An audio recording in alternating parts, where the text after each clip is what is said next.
So I think that we might be in a spot to get started with our presentation here with designing with disposal in mind. So this session is being recorded. These are ending up on the USITT YouTube channel. I just said this, but for the sake of the recording, I'm going to say it again. The intent with this series is that I've kind of put together a 10-part structure so that theaters that are wanting to do sustainability but maybe don't know where to start, this video series is going to take you through a series of kind of different intersectional topics as it relates to theater and sustainability, because sustainability is such a wide umbrella and it means different things to different people and the way different organizations operate. Theaters are very different, so those kinds of practices look different. I'm a scenic designer predominantly, so I will always bring that bias to my presentations. But over the arc of the series, I'm hoping that we are developing something that people can kind of tease things out of, even if you're not, a designer, because I do have an arts admin background. So I think what I'm going to work on developing, so I've got this kind of larger organizational track. I think the next kind of training series that I'm going to focus on is production specific. So more to come on that as we get through this season and what next season looks like for the training series. Some of these topics are a little bit higher level organizational focused, but I will be developing series that are like, I am a specific production. How do I even start to talk about sustainability? Because that is sometimes the biggest part is like, I'm interested in doing this, but I don't know how. So that's what we're hopefully here to talk about. So this presentation is designing with disposal in mind. I want to just give a couple thank yous right now, because a lot of organizations have gone into making this possible. So there's a lot of thank yous out there.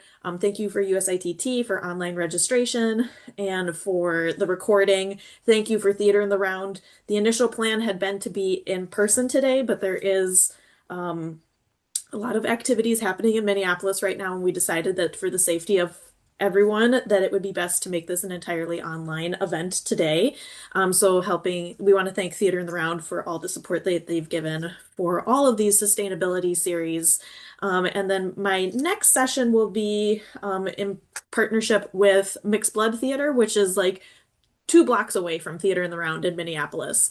So lots of organizations and have gone into this. Theater Pro Rata helped me develop this kind of multi-part series.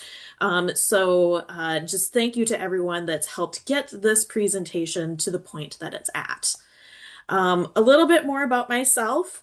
I'm Sadie Ward. If you've watched some of the other YouTube videos on USITT, you're going to get used to my voice as kind of the through line for these series.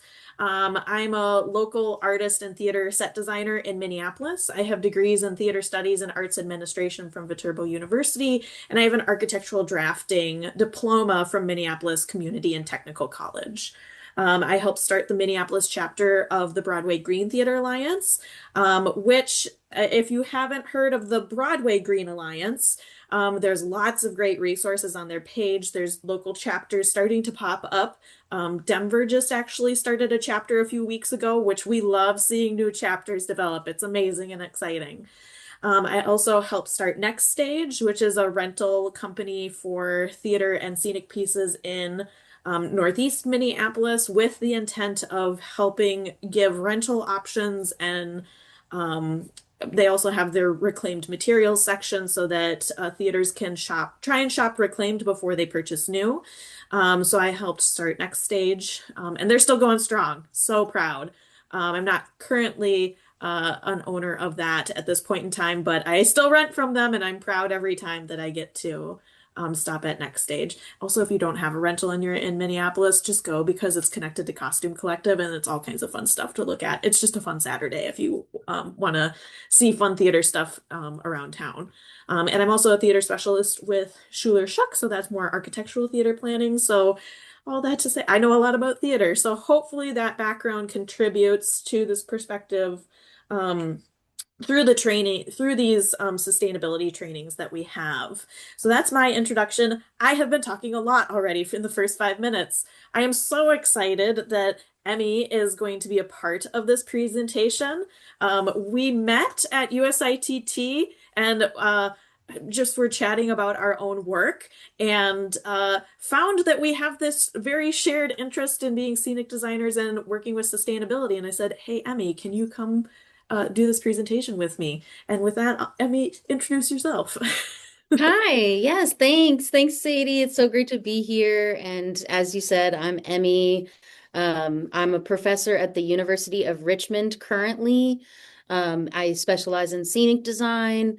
I built most of my career in Chicago as a freelance scenic designer, working in social justice storytelling. So that's really where my passion for sustainability started. It comes out of caring about people and social justice and environmental justice. I have a bachelor's degree from University of North Carolina, Wilmington, and a master's in scenography from Ohio University. And yeah, as Sadie said, we met at I think it was the Broadway Green Theater Alliance booth, and we just started talking about projects that we've done where we used waste in interesting ways, and that inspired us to put this presentation together. Because, I mean, just to like prop you up a little further, you got to do some really exciting projects this last summer, if you want to mention those a Yes, little bit yeah. too. So, yeah, one of the things that we talked about when we met was a trash tree that I had made for a Shakespeare adaptation of As You Like It. And then I took that project to South Africa and worked with students in South Africa to also create a tree out of trash inspired by the same work. So, sharing with educators globally how we can engage with material as a way of creative expression, but also a way of reorganizing how we think about material and its usefulness. So, collaborative creation in art and theater, right, as a catalyst for change on a broader scale. So just talking a little bit about the structure of the presentation so that we can kind of know what we're expecting, because we'll be chatting for about an hour here. We're gonna kind of start by talking about aesthetics and storytelling, because I think anytime I've been a part of a sustainable design at this point, someone says, but not every design says this, but there is that like, but I don't want it to look like trash. So it's really important that we talk about aesthetics, and what that means when we're talking about designing with disposal in mind, because aesthetics are going to drive a lot and obviously tie in a lot with storytelling too.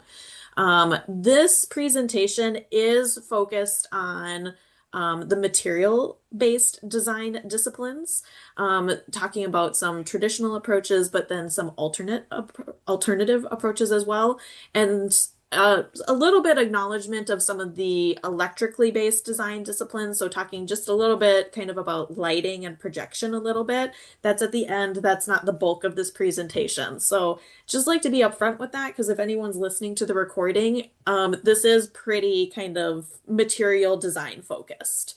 In some of my other presentations, I say this problem isn't for designers to solve, it's a whole organizational thing.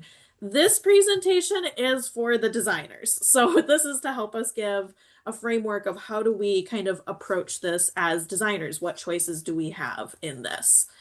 So as we kind of talk about the material design disciplines, we're kind of specifically focusing on scenic props and costumes.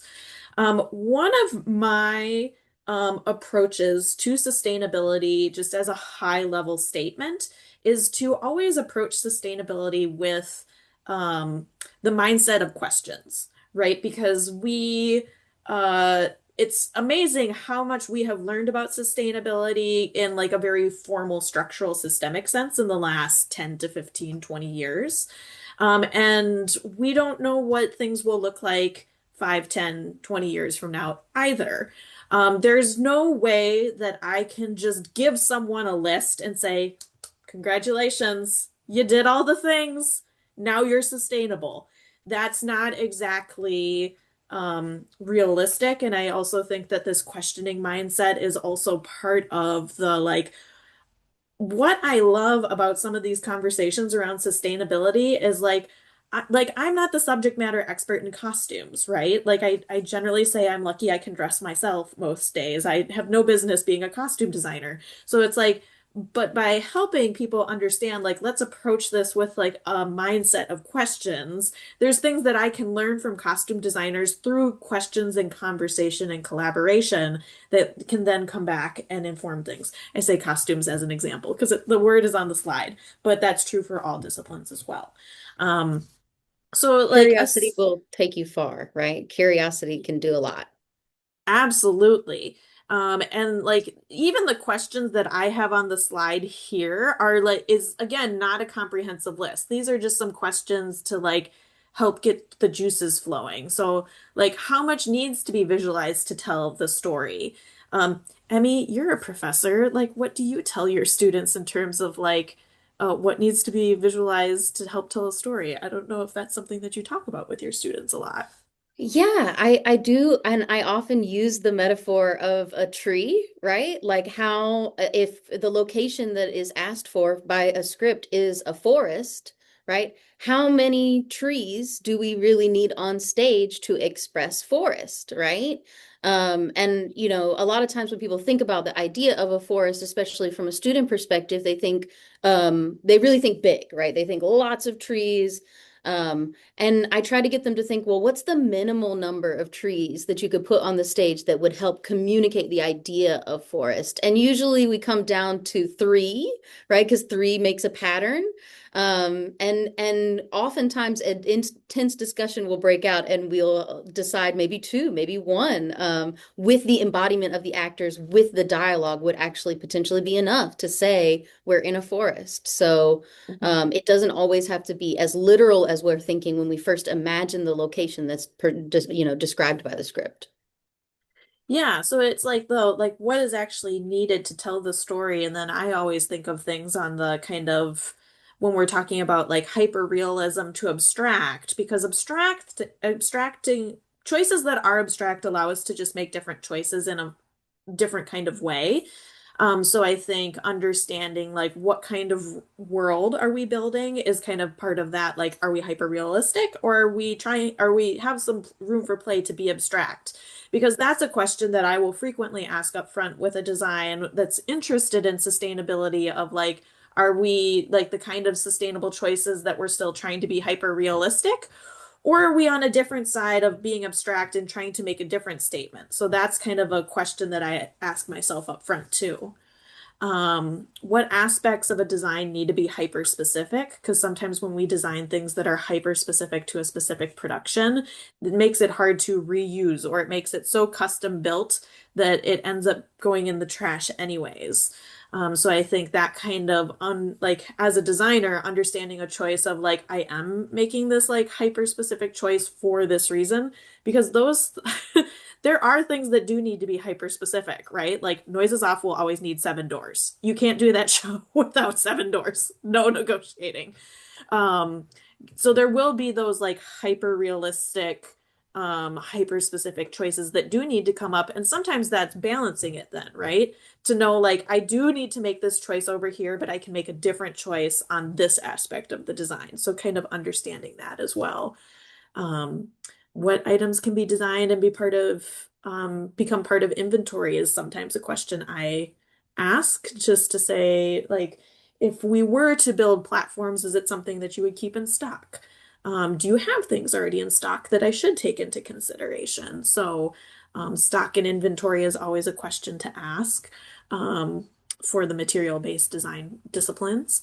Um, Again, just kind of running through these questions as examples. How much new material do you have to use in a show versus can you use reclaimed? Are you reliant on Amazon for accomplishing productions? Do you understand the carbon footprint of that choice? Did you plan the build to minimize waste? And we're going to get through a couple kind of specific tactics around that question specifically of how do you minimize waste. And sometimes it's not just the final object that you're maybe making or creating to consider, but it's like how many offcuts were made in the process. I try and be super mindful these days of like, if I'm designing something that has an arc, it's generally like creating a giant offcut. So if something has an arc or a circle, I always reflect like, how critical is this, right? And that is another layer of things to think about with design. But if that's part of your design discipline, at a certain point, it becomes second nature. Um, Understanding how many offcuts are made in the process is a question to kind of think about and be aware of too. When do you plan strike and where are things going after a show? Because I know I've done some shows where like maybe I'm an out-of-state designer and I'm not there for strike. I have no idea what happens to things after a strike. Sometimes that can be a difficult thing as a contractor that you might not have input on those things. But sometimes when you as a designer can say, I'm specifically building this so can be broken apart in this way and the materials can be salvaged. Those are some of the choices that we can be making as designers up front to make that disposal at the end better or like a little bit easier and more intentional. Um, and did you build with methods that are easy to deconstruct so materials can be reclaimed? I mean, I feel like this is an area that you're going to really dive into in some of these Yeah. slides, right? Okay. Yes, Okay. definitely. And just on this last point, like w bringing strike up at the beginning of the process. Often we Mhm. don't think about strike until we're getting towards the end of the process, and that is often too late to make substantive changes in where that material goes. So thinking about strike and talking about strike from the very beginning can really make a big difference. And I think also when you talk about strike at the beginning, it's usually not when you're tired, right? Because by the time you get to strike, you just are tired, That's like it. for a variety of reasons, right? Yeah. So I think when you can also be asking questions and have a strike plan at the beginning, and that's part of that is part of your responsibility as a designer too, then you can make choices when you're not tired. So, which is always a good thing to do. And you can help other people make choices in advance as well, right? Because then you're letting your community at large know in advance these materials are going to be available and could be incorporated into your design plans for a different show at a different institution somewhere across town. So those strike Mhm. conversations help.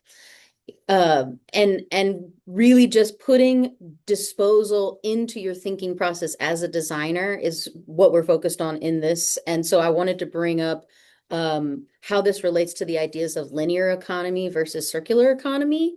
And you can see from some of the graphics here on this slide that design is really at the forefront of the process regardless. We have come, at least I speak for myself, right? In my training, I have always thought about it as a linear process, right? We're going to start at the beginning and the strike is the end. It never really occurred to me before I started getting into the sustainable practice world that we could think about our design process as a circle, right? In the same way that folks on the broader spectrum are talking about circular economy, just out in the world of making things, right?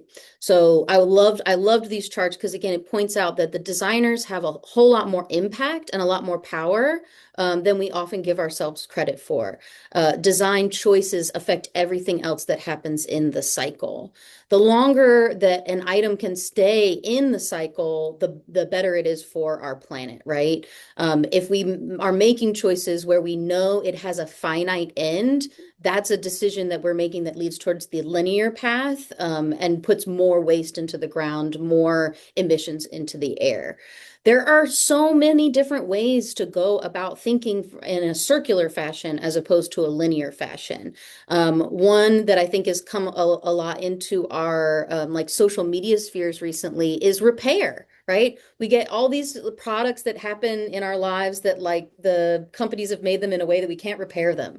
And a lot of communities are moving towards advocating for products that can be repaired and marketing products specifically based on the merit of the fact that they can be repaired. So making sure that if you're designing something that could be stock, that there is that repairability factor into it. And then, of course, reuse, which I think a lot of theater people think about already. We live in a world of tight budgets often, and so reuse can be kind of second nature and a first choice that you make as you're starting to move towards sustainability. And then reclaiming of materials. So we'll touch on this maybe a couple of times, making decisions about how you create things, what you created out of so that the materials can be reclaimed. So using screws instead of glue and nails so that you can actually take the structural members apart from the facings and things like that. Can make a really big difference, again, in sustainability and your budget.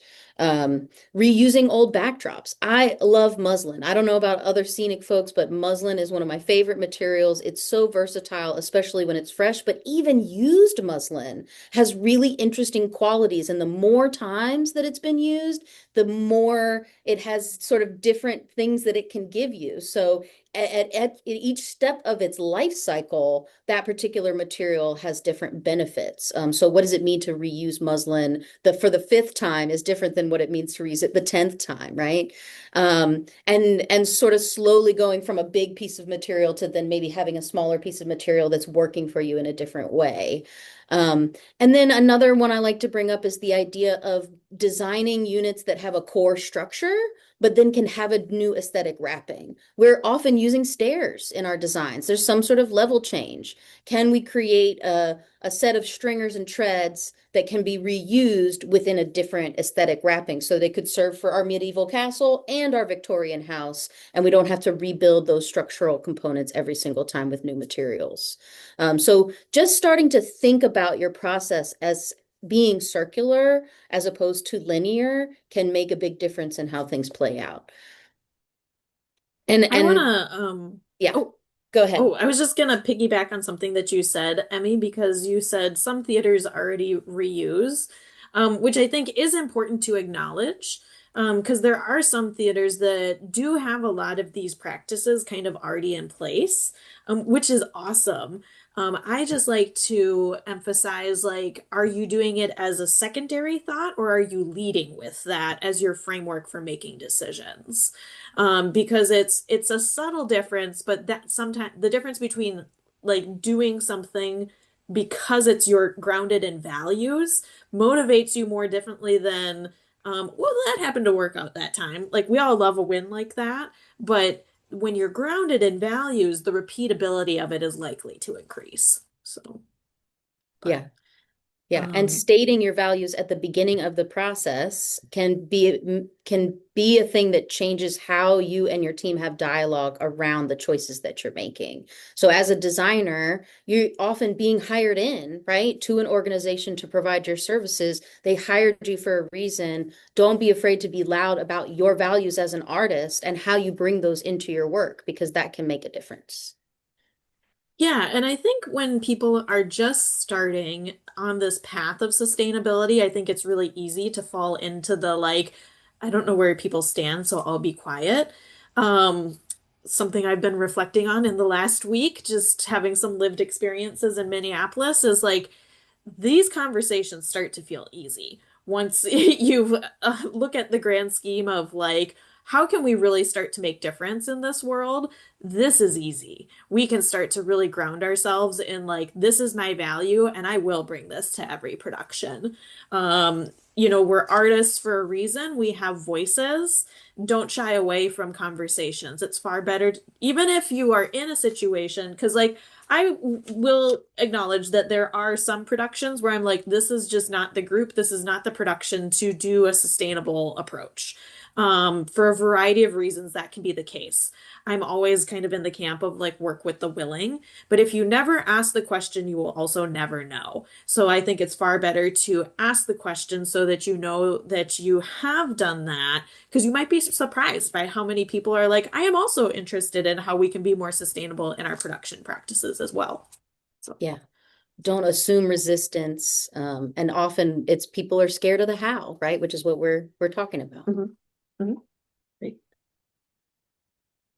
So I think as we're kind of talking about designing with disposal in mind, um, as I kind of put this presentation together, I know I was thinking of my own like design history that I have been taught. Because current design expectations are that every production is super specific under the concept of a director, right? Like that's what a lot of us go to school to learn. And the context of design has changed quite a bit over time. And sometimes when I start to say that, some people say, but I don't want a lesser quality production.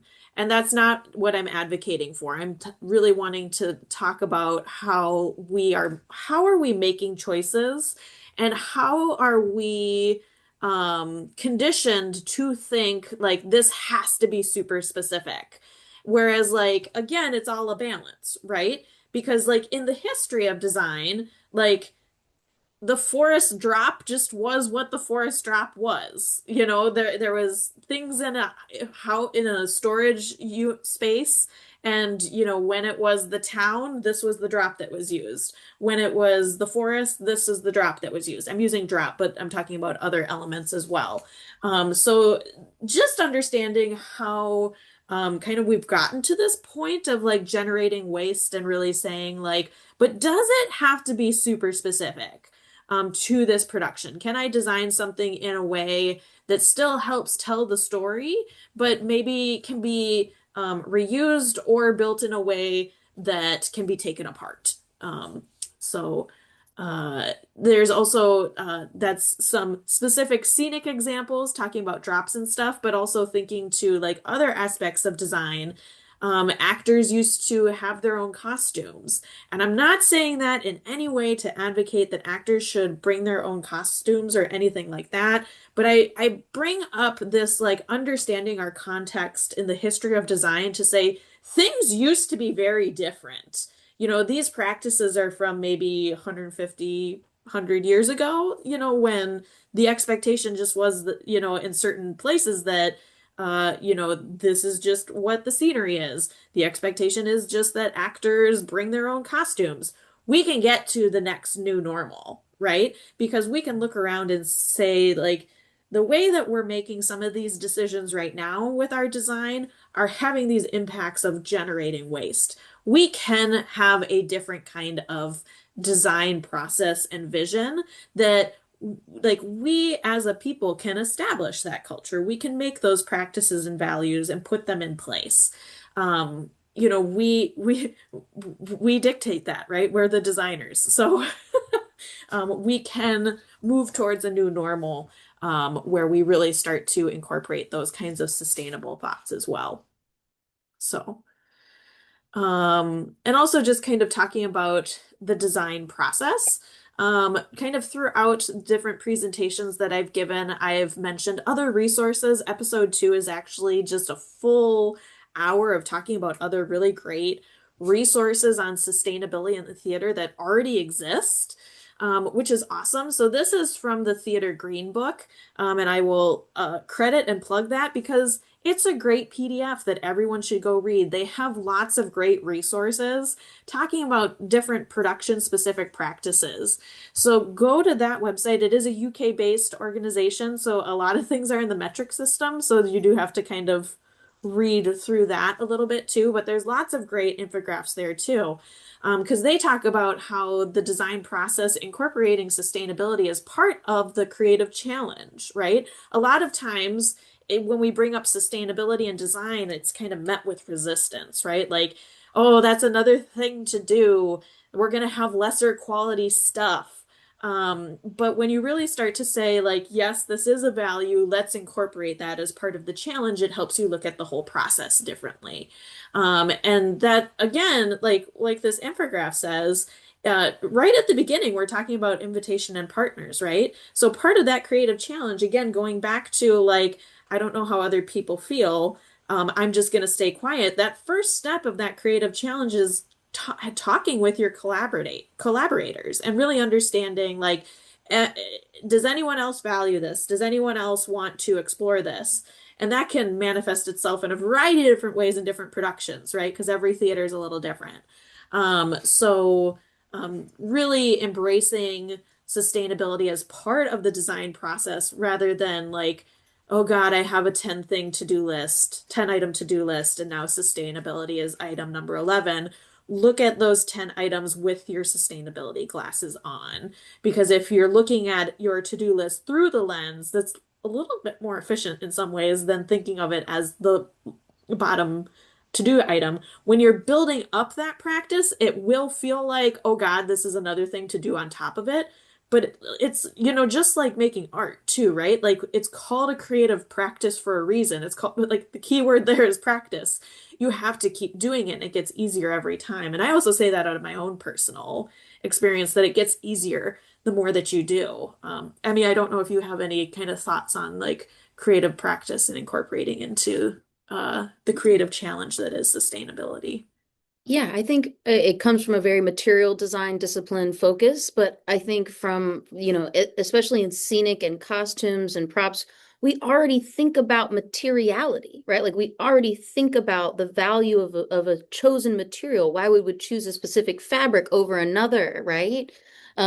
So we're already doing that work. And it's not necessarily a thing to add to the list. It's just another component of assessing our material choices that we can add a different lens to that part of our design thinking that we already do. Investigating whether I want to face something in cardboard or face it in Luan or face it in muslin is a conversation I have all the time. Adding sustainability is into my consideration of those three options. I think it sometimes can feel easier than adding sustainability as like a whole separate consideration. So think Mhm. about how you already consider your material choices and just add sustainability into that thinking process. Sorry, my dog starts barking anytime I'm on a recording. So my little wiener dog Phoebe just agrees with everything you just said, Emmy. But, Love it. so again, kind of leaning into this idea of like aesthetics and the impact of storytelling, I do think it's important to just kind of take a moment and say like, what is impactful theater, right? Um, Again, like some of the best, I'm lucky because in Minneapolis, we have so many theaters like all over town, right? That some of the most interesting productions that I've seen have been the more minimalist approaches to things. Sometimes when you have everything hyper realized, like you don't leave a lot for the audience to have like an imaginative process while they're watching things if you're being quite so literal. But so really understanding like, is it impactful because it has a high amount of spectacle? Because there's time and place for that too, right? Like we all want to experience awe and spectacle. So that is valid. But really understanding like what is impactful theater. So like just thinking back to like a production that maybe you saw, and reflecting on like why did that production have such an impact on me? Why did it resonate? And really understand like, was it because it was a big, beautiful thing, or was it because of the message of the storytelling of it? Were there, lots of powerful um, storytelling aspects that didn't need to be part of that material world? The other side of that is like sometimes you're like, yeah, that set was really cool, and I really did like thinking about it. I really did like looking at it. It goes both ways so that you can start to understand like why was that show so great, right? Because like that's also part of us as designers is like I know I was told as a designer like one of the best ways that you can become a better designer is go out and see theater, right? So that's kind of part of this exercise of like seeing other designs and understanding like why things are impactful. Sometimes they're impactful for other reasons than they're like large scale materiality as well. Yeah. So, I'm always sharing with people that I view myself as a minimalist, and sometimes that scares my collaborators if we're working on a show that is traditionally like highly spectacle, highly ornamented, those types of things.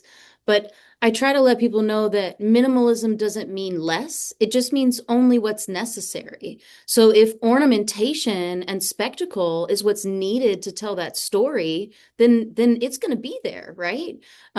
We can't do the drowsy chaperone without having like a big fantastic moment with the plane and all of those things. So that serves the story. That's when ornamentation is part of minimalism or spectacle is part of minimalism. It doesn't always have to feel sparse. And it's not necessarily yeah, like a negative or a loss. So Mm, I put some examples on this slide of, for example, simplicity and precision. We had a festival of shows that were happening in various different locations, but they had a common theme uh, of sort of Chicago-based stories and different things sort of happening in the homes and places of Chicago. And one of the things that's really common when you go down the streets are the stoops, right? The sitting on the porch and the hanging out on the stoop of a house.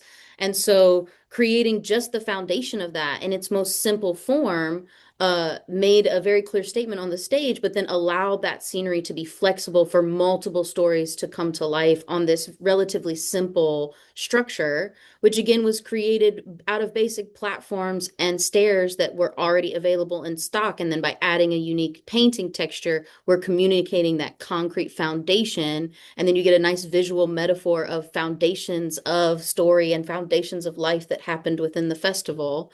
And then I also always love as a designer playing with what I call transformer furniture, where I design things that look like normal furniture but have like hidden tricks so that they can then transform into something else. So another image here is showing how we took a lectern and turned it into a car moment. So by just turning the lectern over and moving one thing to another spot, we're expressing car. Do we have a full car on stage? No. Did we need that to tell the story in that moment? Absolutely not. And actually, the audience had more fun watching the silly characters make the car out of the furniture on the stage, and that actually enriched the show as opposed to trying to bring a whole car piece of scenery onto the stage. So there are unique ways to get familiar ideas across that actually make the show more enjoyable than if you went for the sort of the known option. mhm. I mean, I know we've spent time like chatting and putting this presentation together, but listening to you talk about these things, I'm like, this is so great being able to talk about other scenics, talk with other scenics about this too, because I consider myself a maximalist designer, generally speaking, right? Like I love all of the things, right? I like to say like I use my powers of hoarding for good and not evil because I just love all of the visual stuff, right? So that's where it's like kind of like the other way of thinking about it is like I think of sustainability sometimes when I still want to have something be maximalist. I say, what are the sustainable choices that I make first that then allow me to do other things? And I'll talk about in the case study of Sherwood specifically when we get to that later in the presentation. But I think that that's kind of great that we both kind of can represent you're a self-described minimalist and I'm a self-described maximalist. Yes. Because I just do love I mean, that's why I love scenic design, right? I do love all the things. So, Yes. um, If we can do it, you can do it, right? We're representing those ends of the spectrum. Anybody in the middle can do it too. mhm. I also want to kind of acknowledge that part of the impact and importance of sustainability in theater is community building in and of itself, right? I do have a presentation that is a deep dive into sustainability and community. That's, I can't remember the number episode it was, but it's definitely on the YouTube channel. I think it was 3. It's been a long week. But I um more and more that I, really lead with saying like if you want to do a sustainable production, I'm a great designer for that. I've, done these things that I can call this part of my creative practice. That I really start to think of kind of the community building that happens around that when you are, as a group, kind of working through a creative process or a creative challenge together. Because when you are talking about these things again in a value-based approach, you start to build relationships a little bit differently with your collaborators as well.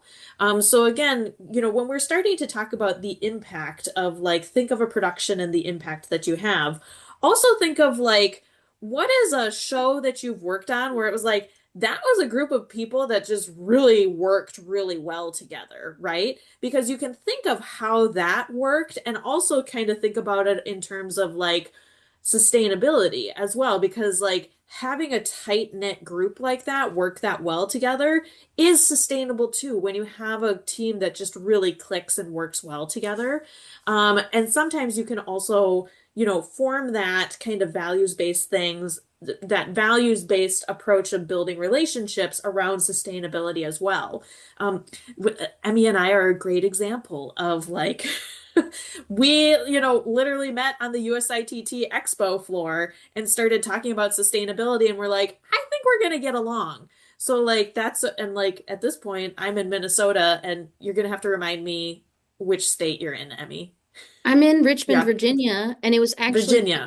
yeah, and you invited me to first join some of your Minneapolis Green Theater like chapter meetings, and that is what like fueled me and inspired me to start a an alliance chapter here at my university. So it's Mhm. still just starting and getting up and running, but I've been meeting students recently that are really excited and wondering what they can do, and I can't wait to sort of recruit them in now that I have kind of done the work to get the chapter started. And my hope is that at some point I'll also be able to have a Richmond chapter so that all the local theaters can be engaged in, right, sharing resources and being sustainable together. So it was really kind of seeing what you had started in Minneapolis that helped to inspire me figure out what I could do in my locality. So you never know what will come out of meeting people and talking about your shared interests. And yes, shout out to USITT for helping us connect on that expo floor. Yeah, yeah. And I think that again, talking like when you only value aesthetics, like that's kind of part of what we've been focusing on.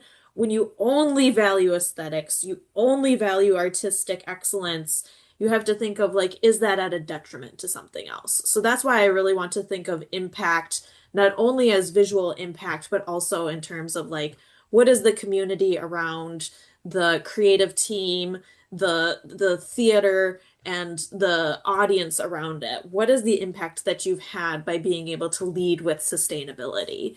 And like sometimes that does take a lot of education to do. I don't want to undermine that.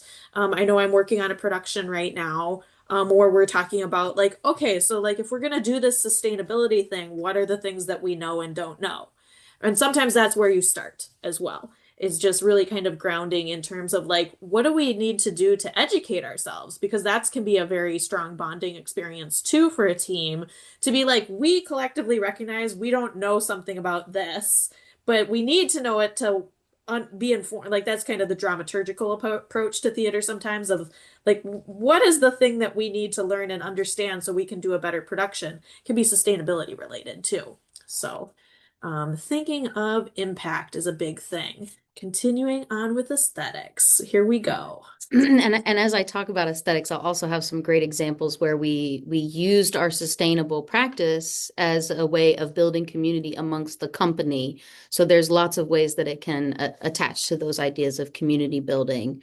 Um, and as we mentioned before, oftentimes when you bring up these ideas of using waste materials or finding more sustainable materials, you get a lot of concerns from the team at large, especially if you're talking to directors or other designers or any other member of the team who just hasn't worked with sustainability before. There are often a lot of misconceptions about what it means to work with sustainable materials. So I've definitely been in rooms where people were like, well, it shouldn't look like trash, or it shouldn't look like we're in a dumpster or we're in a homeless camp, or it shouldn't look like we're, and they say all kinds of terrible things, and you have to sort of wade your way through, like, well, that's not what I'm trying to say. So, as scenic designers, I think we're often used to selling our ideas. We don't just have to have the ideas, we have to also figure out how to sell them. And sustainability is no different, right? The way you present what you're talking about can make a big difference on whether or not people are receptive or whether or not they're going to come in with these comments of uncertainty. A lot of the times I'll have people ask me, well, how does this relate, right? Like this use of this specific material choice, how does this relate to this story? And again, concerns of not wanting it to look like trash. And so the more you can be thinking about in your design presentations, how to present your ideas in such a way that it feels like it's more aligned with what they're used to, you can kind of get them gently into the conversation without scaring them right off the gate. So I'll talk a little bit more about that as I go through each individual sort of point of the spectrum. But It is a spectrum, right? You don't have to go from completely traditional methodologies all the way to all trash all the time. It's not a one and done type situation. There are lots of different ways that you can embed sustainability into your process. So on one side of the spectrum, I've got it kind of listed here as building inventory. So you can make sets that look more like traditional aesthetics, but you've made really smart decisions about the layout of the walls or the layout of the platforms in a way that you're going to absorb a lot of that into inventory after the fact. Or you've made plans to donate the furniture or share that furniture with another company in the future. There's ways of working with found objects.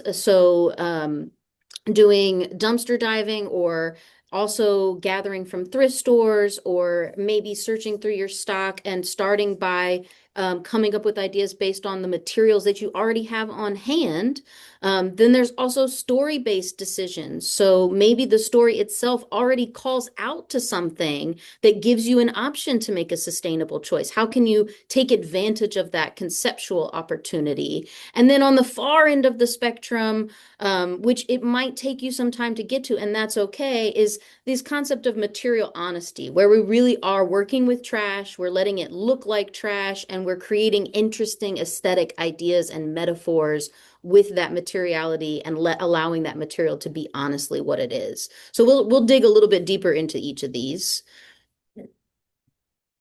So on the building inventory side, a lot of people do this already. So I want to uplift that like sustainability in theater, it's already there. We just might not think about it that way.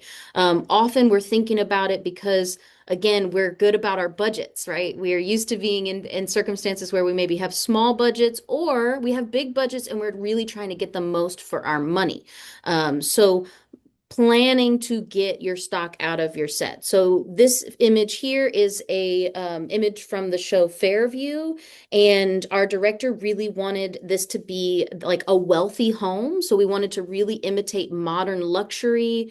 We wanted our audience to feel like this could be one of the luxury homes that's in the neighborhood, not too far away from our campus.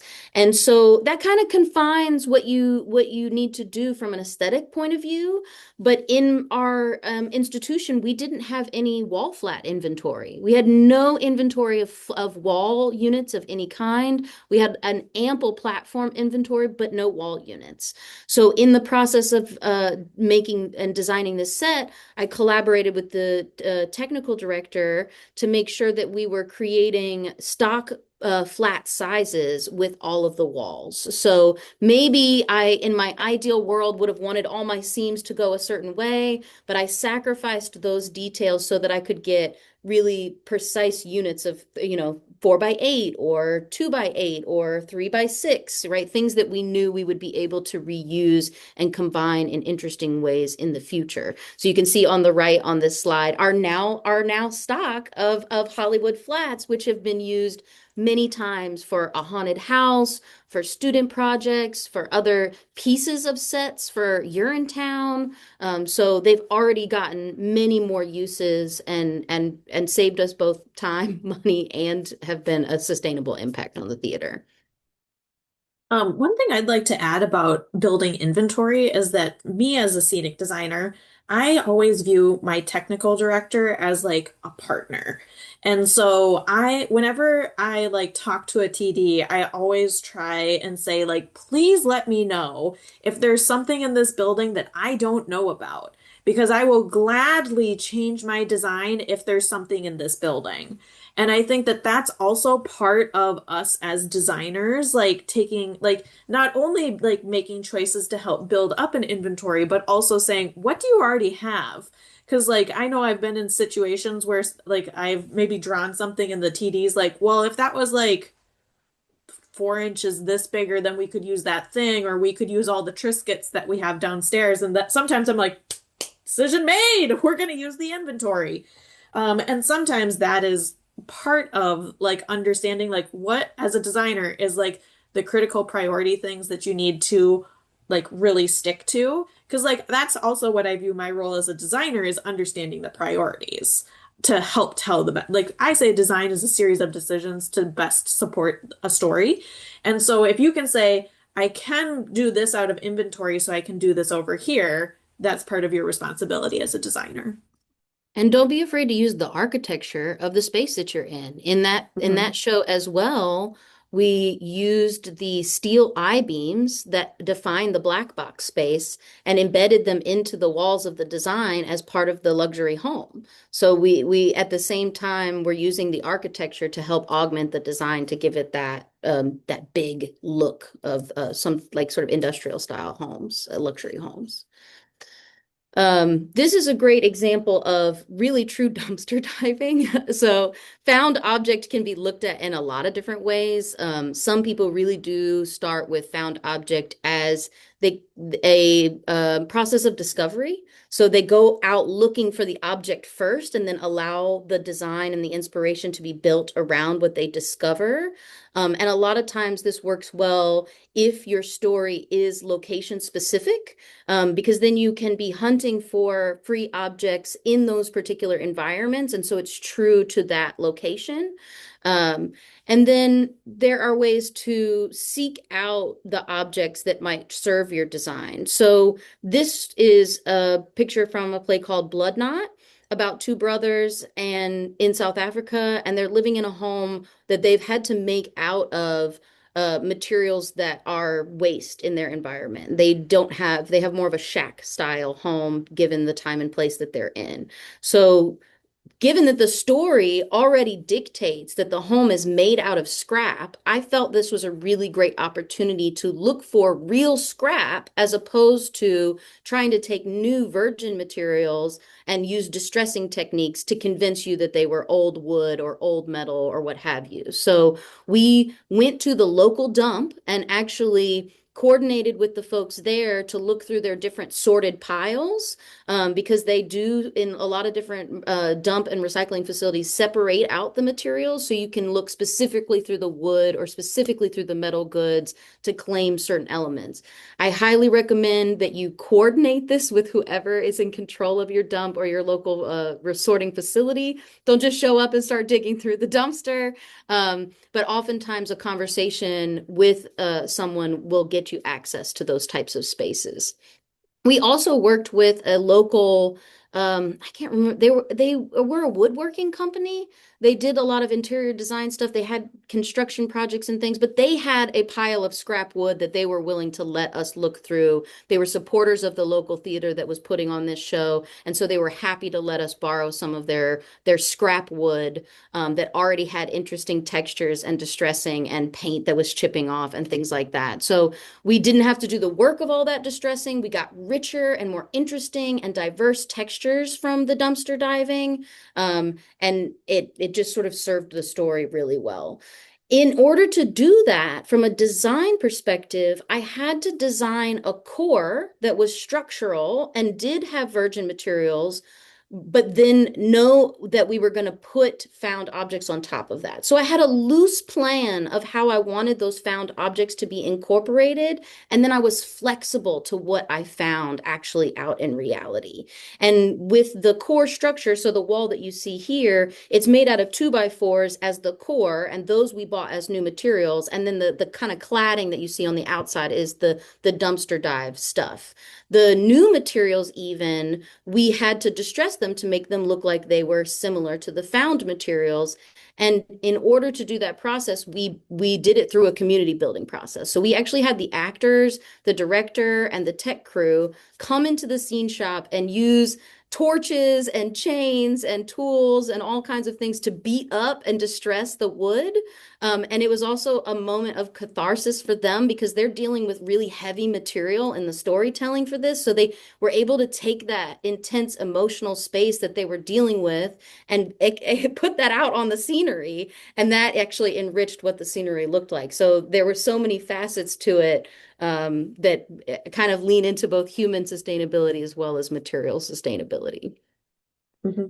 Yeah. And one thing I'll kind of piggyback off of this is sometimes because I know I've taken an old deck and built sets before, and sometimes I think of it as you know, you might be saving some time in not having to like paint to get the kind of patina because like sometimes achieving that kind of patina just takes a lot of time in painting.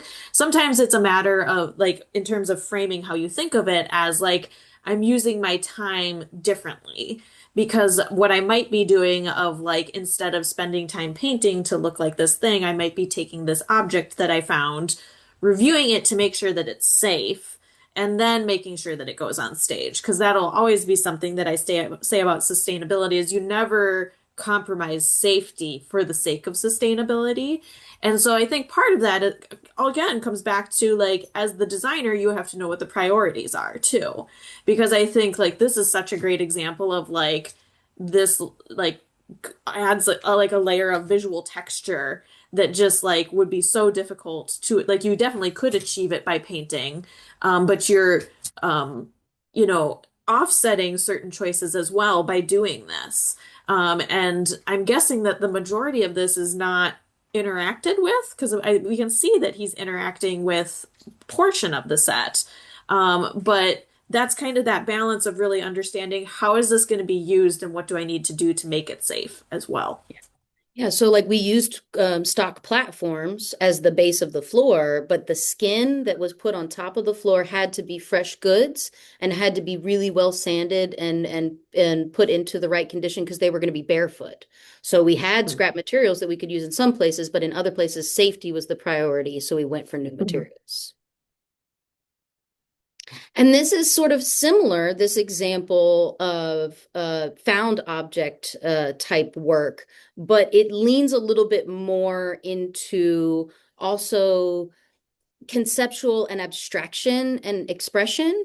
This is a picture from Bob Rauschenberg America, which is already a very weird piece of theater and has a lot of commentary on American society. And for those who don't know, Bob Rauschenberg was a collage or assemblage artist who really took mundane objects and elevated them and gave them sort of a different environment or interest. But it was really about the mundane. And for the overall set, we ended up making a house facade that looked like an American flag.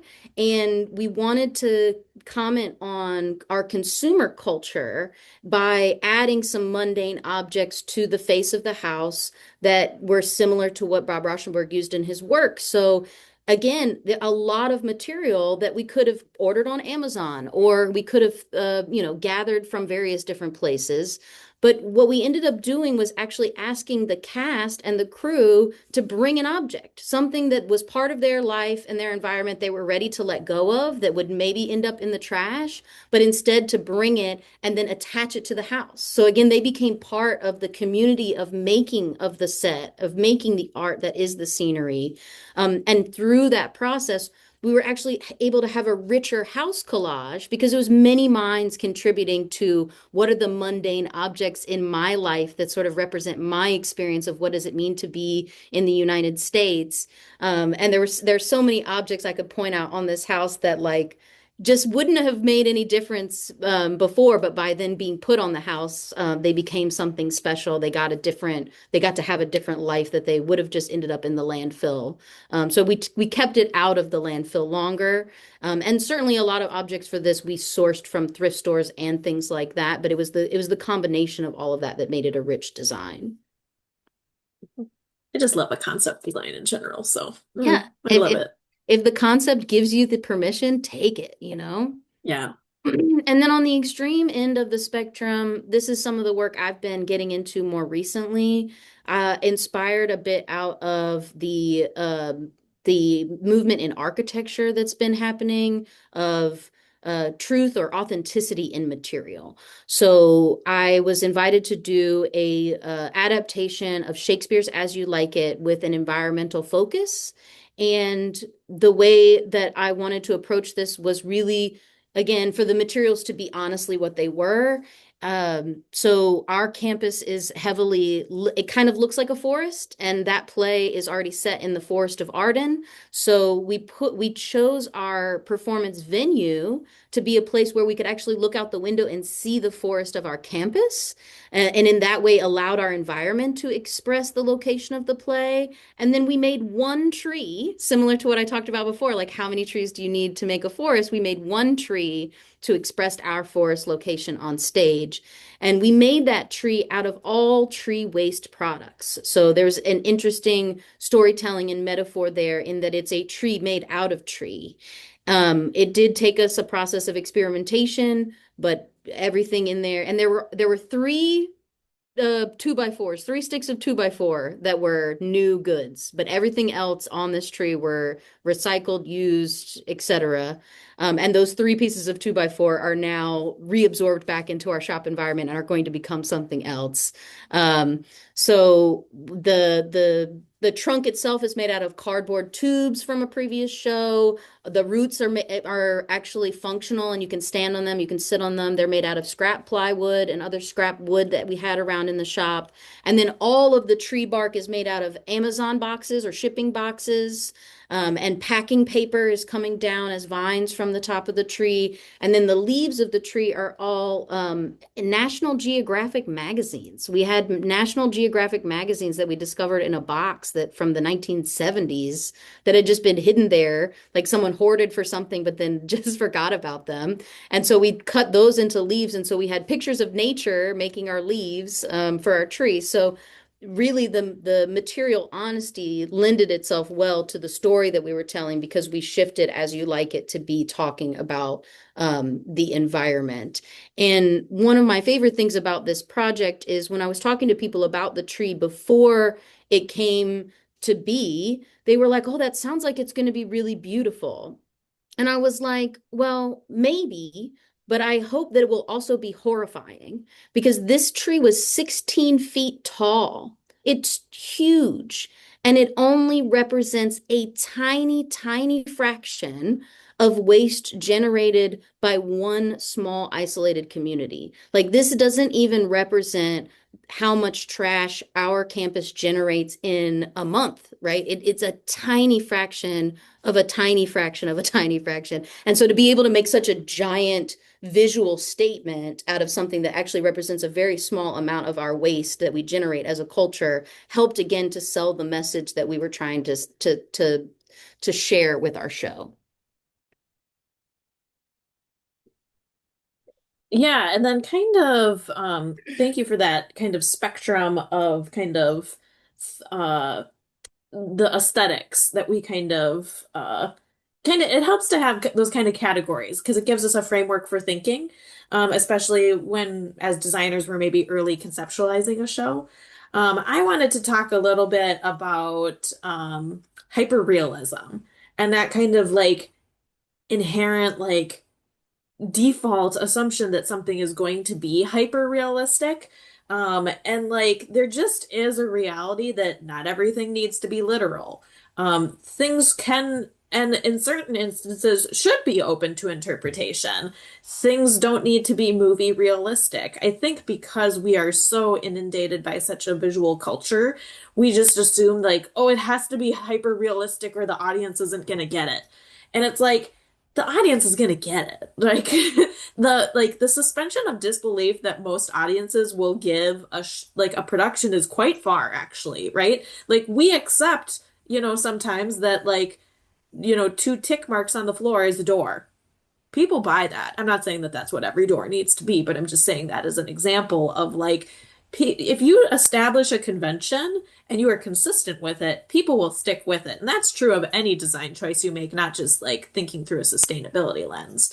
So, and like I find myself doing this too a lot of times, right? Like the self-proclaimed maximalist, like I think of things, hyper realistic. Wouldn't it be beautiful if this is like a column with all the blah blah blah blah? But there's times that again come back to part of the creative practice of this of like ask yourself questions, right?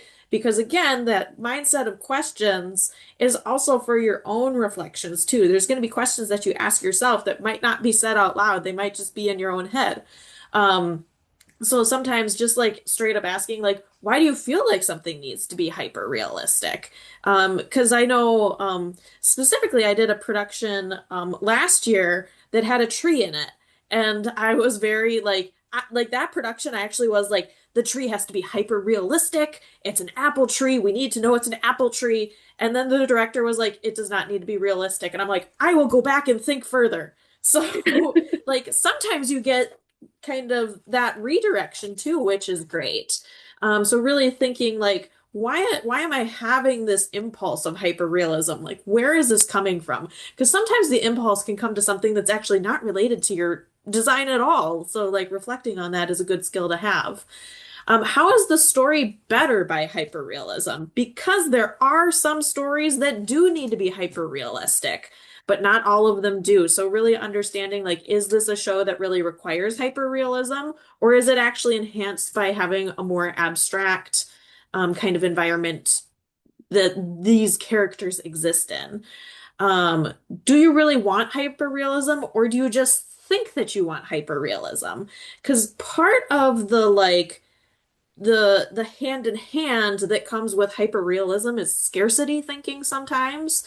So you get in this mindset of like, well, I don't have that thing, so I can't do that, or that's not going to happen, so therefore this is lesser. So that's where again sometimes that hyperrealism starts to create that scarcity mindset. So if you find yourself kind of in that like, well, I don't have this, so it's not going to be cool. I don't have that, so it's not going to be fun, really reflect on that and be like, where is this impulse coming from? Is it valid or is this coming from a different place?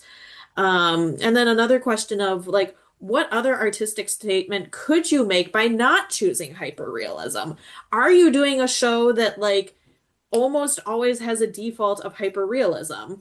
Because I know the same show that I did that I was like, it's going to be a hyper realistic tree and we're going to, you know, everything's going to be hyper realized. And the director was like, no.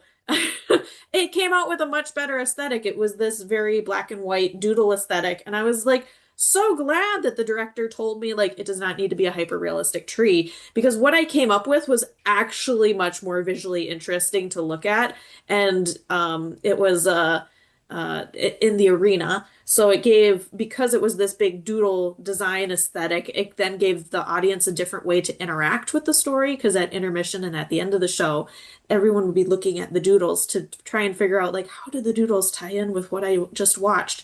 Which is just a different kind of engaging kind of process compared to, like, this is a 1700s France.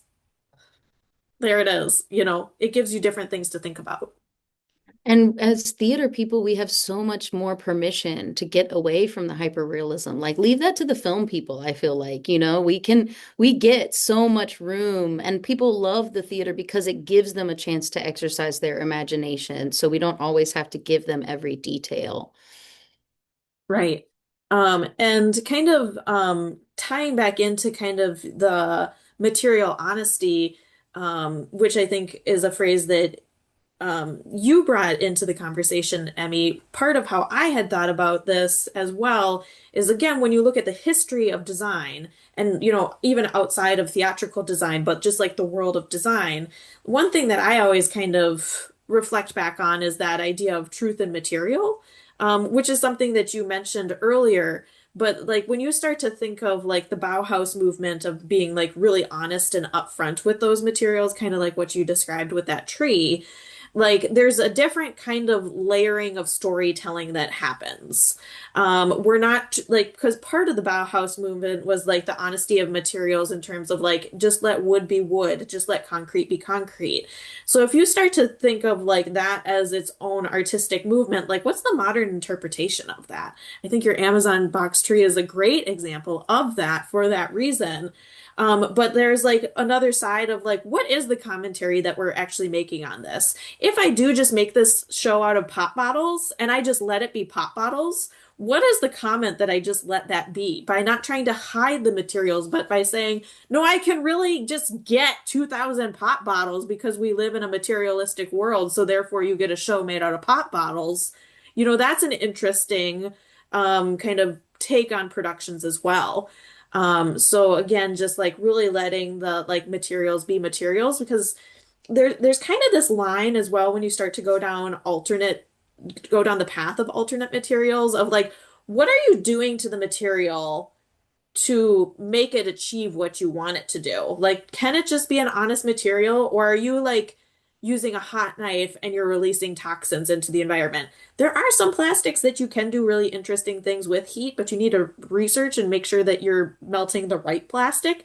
Because some plastics are super toxic and some don't have that kind of impact on us. So, that's kind of that balance of truth and materials too, of like, maybe you want to use an alternate material and really do it, but you do have to alter it a little bit, being mindful just like what you're doing to the material in the process. Yeah. That's part of why I love cardboard so much as a material because it can be honest and be cardboard with a statement, or it's really malleable to also being hidden, right? And so giving you sustainable practice embedded, but giving you traditional aesthetics on the outside. So some materials have different ways that they can express themselves. Mhm. Another phrase that I use frequently, and this is where like there's kind of this constant back and forth in our lives of like what is art and what is design, right? So like for my own artistic practice, I take old bras and I make portraits of women. And so it would be very difficult for me to do that and not let it inform my set design in some way, right? Because with my bra art, the portraits of women out of bras, um, one of the big things that I say about that is that the message is in the medium, right? It's not just a portrait, but there's like lived human experience in the materiality of the portrait that you're seeing. And so, because for me personally, Brart came out of the pandemic, right? And so that was it still is, because something that started in the pandemic of like, I guess I'm in my living room, so I'm going to do this is now one of the mainstays of my creative practice. And so when you really start to like lean into and say the message is in the medium, that's a different way to kind of think about that truth and materials, kind of honest materials approach as well, in terms of like, no, the story truly is better because of the material choice and the consciousness around materiality that you're making. Because the number of times that people like see Bart and they think, oh, that's like the number of times I've been told that's a great painting. And I say, that's not a painting, it's made out of bras. They always go back and look closer. And so to me, that was like really the takeaway of like, yeah, the message is in the medium. It gets you to look closer, it gets you to look harder, you get another look at it. And using that idea of messages in the medium, in a lot of ways, I view humans as the medium of theater, right? Because there's the age-old, like, what is theater if you don't have actors and you just have a set on stage? Is it theater? That's not the conversation that's not the debate we're having right now. But Yeah. when we have humans as like the physical medium of the storytelling, and this kind of goes on to kind of the human side of sustainability, which is a different recording that's available, human versus material sustainability. It's on the YouTube channel. But if you are using humans as the medium of your art, which theater is, and you're not taking care of humans in that process, what are you doing? Like, it's pretty contradictory that theater is this like stand up and, you know, talk about empathy and grand emotions, but like we need to take care of people in the process too. So I really like to kind of reflect back on messages in the medium. I also think when you are going down the path of using alternate materials, you can start to reflect on like how reliant are you on an exterior system of someone making money off of your purchases to make your art.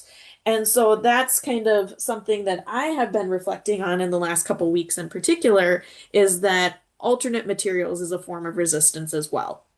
Because, do you really know who you're purchasing? Your material choices really make a big difference and add up over time. So, Yeah.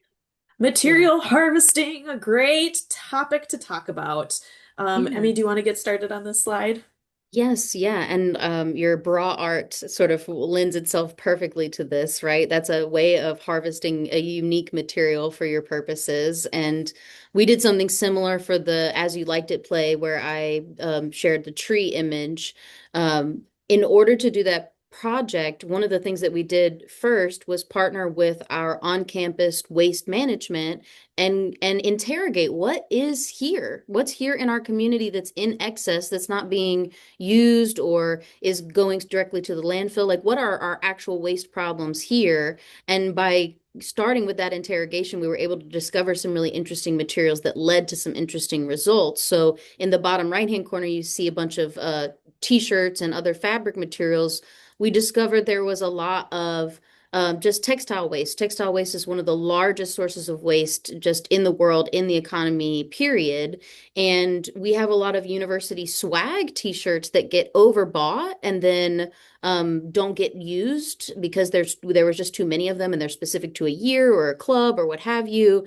And so in the process, we discovered that those could then be torn apart and turned into t-shirt yarn, and eventually made into something else, which I'll talk about in the next slide, where we talk about a little bit more how we experiment with the materials. But investigate your environment is my first tip, right? Figure out what's around you where material is being collected and sorted and it's on its way to disposal, and see how you can interrupt and figure out what that material might, how it might be useful to you. Um, we, again, like we discovered the National Geographic's magazines. We were definitely interested in interrogating paper, and we found a lot of used books. So we were trying to figure out all the different ways that we could mess with some of the paper materials that we were finding. And we ended up going away from books and moving towards the National Geographics, but there was a again, a process of discovery there where we saw what was available in the environment and we started to whittle down until we found the right thing for our particular needs. And so there's thrift store options, there's working with local store owners to understand what their waste streams are and asking if you can get permission to access some of their excess cardboard waste. And then, of course, there's always harvesting out of your own shop. So we had these big columns from a previous show that we're going to end up going to the landfill, and we interrupted that process and said, no, I think we have an opportunity to reuse these. So materials can be harvested out of so many things, and sometimes you need to collect materials. So we also wanted to investigate plastic a little bit in the project, because we're having a conversation about environmentalism and material, and plastic is such a big problem. We didn't want to leave that out. But we needed to do a targeted collection for plastics because mostly the easiest thing to get is bottles, right? Drinking bottles, water bottles, Coke bottles. And that has a like germ risk to it. So we had to really come up with a system of collecting that where people were donating and washing it before they put it into the donation bin. So we set up a specific receptacle in an environment where people could wash the bottle before they dropped it into the receptacle. And we made sure to really communicate about only bringing clean plastics to donate to that collection. So strategies are important. I have also done a bottle collection show, and the getting people to help wash ahead of time was a critical part of it.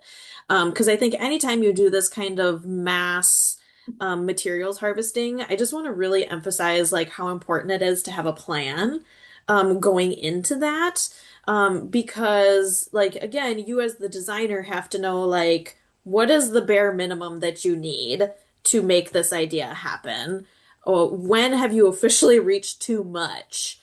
And like, what do you do if you don't get anything at all? Right? Like, that's where like it can be scary to kind of go down a design process of like, I'm gonna work with the materials that are given. But sometimes it can also be oddly freeing at the same time to be like, well, I got half as much materials as I thought I would. I'm gonna make it work. So I think if you try one of these kind of processes where you're, gathering and harvesting materials, just emphasizing a couple bullet points of things that I've found to be critical in this is like define exactly what you need and don't feel bad saying no because people will say, "Oh, do you also need this thing?" You just straight up no. It's okay. I don't need that thing. Thank you. Um, Make sure that you have a point person and a very specific drop off because there will be a day that you go to your drop off and you'll be like, that's a lot more than I thought. Having someone where they like own that part of the process just helps maintain the intake part of that. Setting time limits on it so that as you're putting this out there, saying we don't need any more after this date. Thank you if you brought it prior to this, but after, because like with a theater production, like you just need your materials by a certain date to make sure it's actually done. So being really clear with time expectations, and then I've already mentioned like knowing the bare minimum and knowing when you can stop because sometimes the reverse, like sometimes you like hit on something where people are like, guess what? I had all of this in my garage. And then sometimes you're like, whoa, that went way faster than I thought it was going to. So then you have to also have a system of being like, stop, call it off. We're good. We don't need any more. Because sometimes there's some aesthetics and choices where you're like, the more the better. I will literally do everything. I will literally use every single piece of everything you give me. And then there's some processes where it's like, I really don't need more after this point. So, like, then it's like, if you keep getting it, it's then an impeding on your process. So, really understanding the bare minimum and the max that you need for materials is important before you start. You would really want to know that before you start a process like that. So. And containerize, organize. Having a Yes, plan for managing your materials is huge. I've used regularly like big leaf bags that you can just get at like a hardware store because they're usually reinforced and they're large, but usually big enough that you can still wrap your arm around them. You can write on them. They can still be used for their original purpose of composting leaves, or you can use them for something else. So I've used the big leaf organizing bags in the past. So. Materials experimentation. So once you kind of go down this path of alternate materials, you want to make sure that you're allotting some time for material experimentation. So making sure that like the idea that's in your head is really working out how you think it's going to be. Because like we have been trained like formally with traditional theater practices, right? Like there's a reason that that system exists to help us do that. So if you're going down the path of intentionally doing something different, account for that time. Like account for time for it to not go well. There might be times that you also like do that material experimentation and you're like, actually, that worked very differently than what I thought, but I like it for a different reason. So it is really, and I would say like do material experimentation before you like open the floodgates of like doing a material drive because you want to make sure your idea works before you start accepting like hordes of bottles, for example.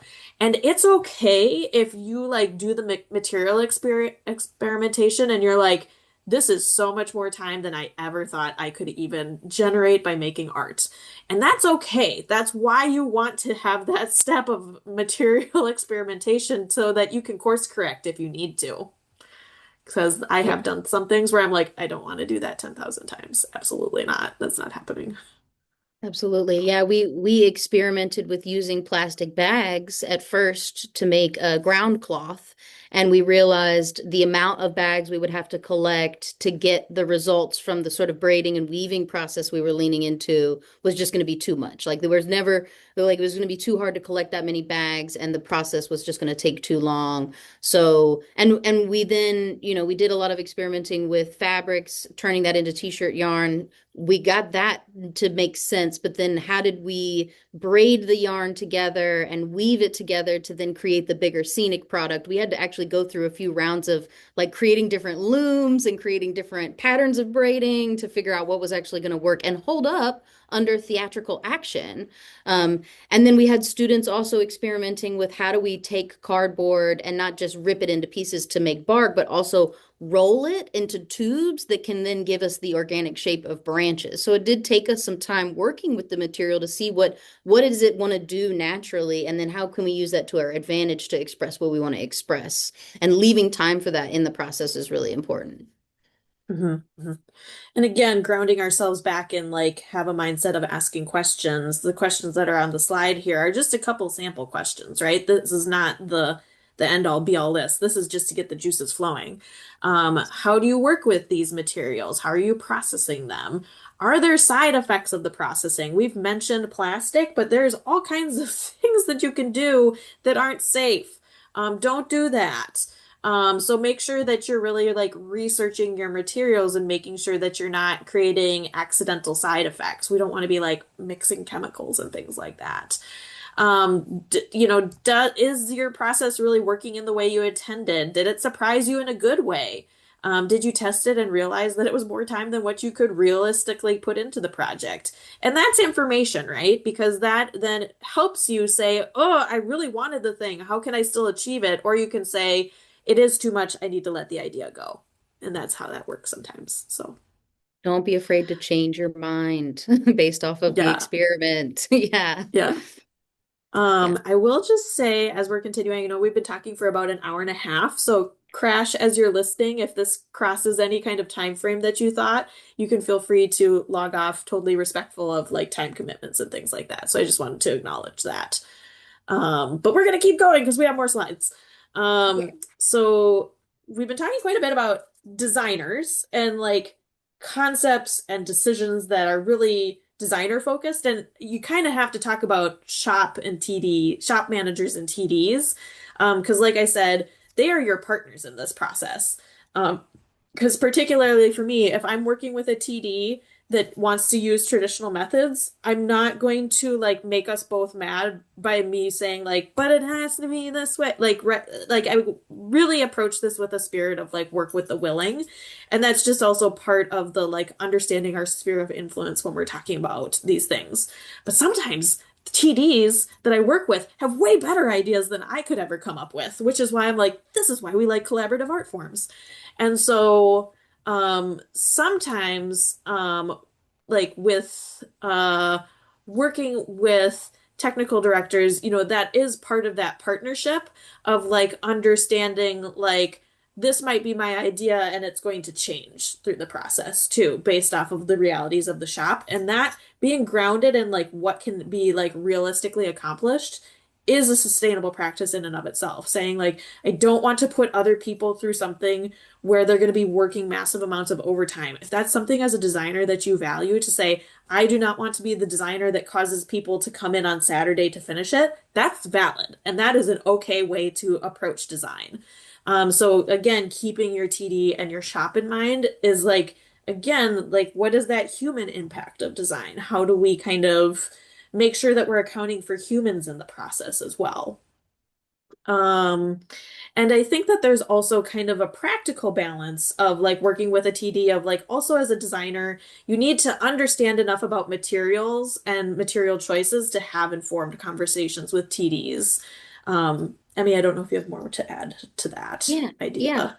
Yes, I agree with everything that you just said. And just like aesthetics is a spectrum, the TDs that we work with are a spectrum, right?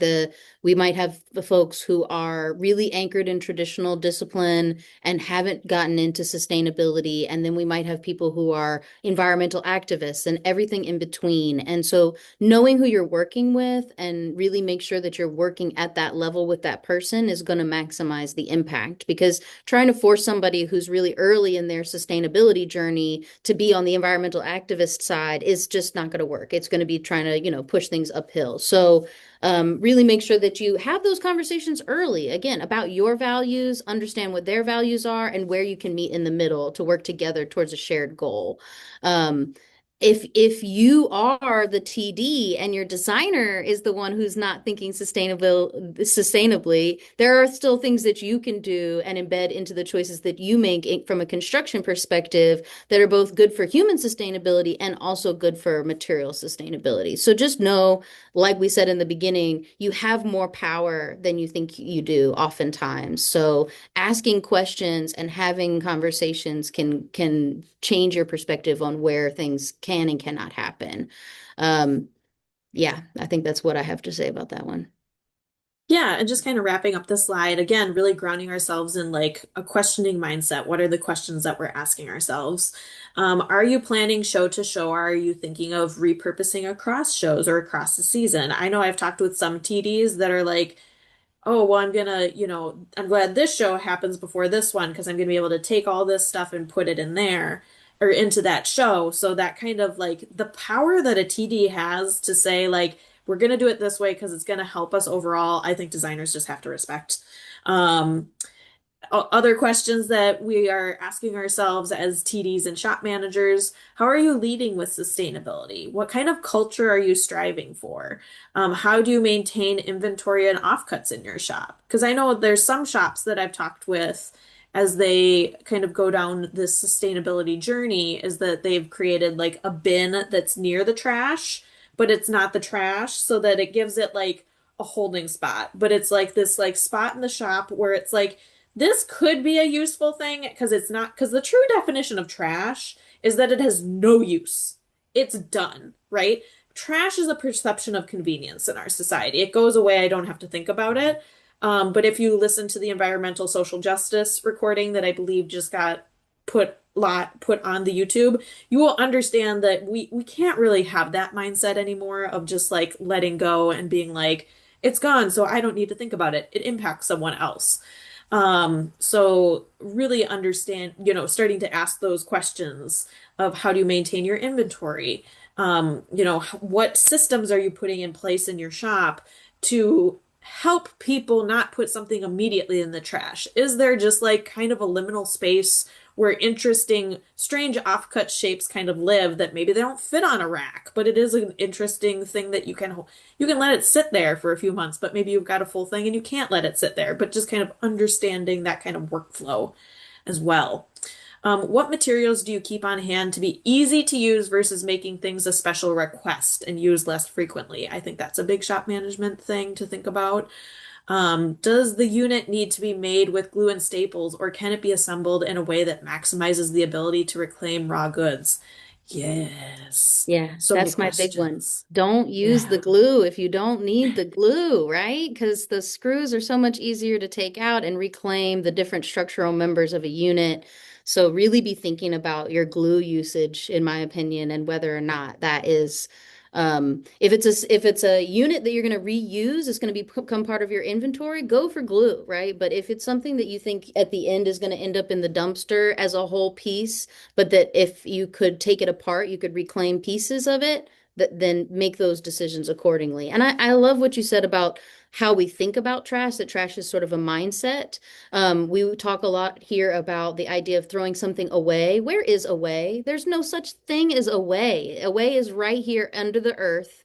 And nothing disappears. Everything, like so much of the trash that we put in these landfills will last beyond our life, well beyond our lifetime. So, keeping as much material out of those landfills as possible is imperative for all of us in society because the culture we've created around waste and this idea that we can just make things disappear is not sustainable for humanity in the long run. So, reframing the way we think about trash is an important part of the process.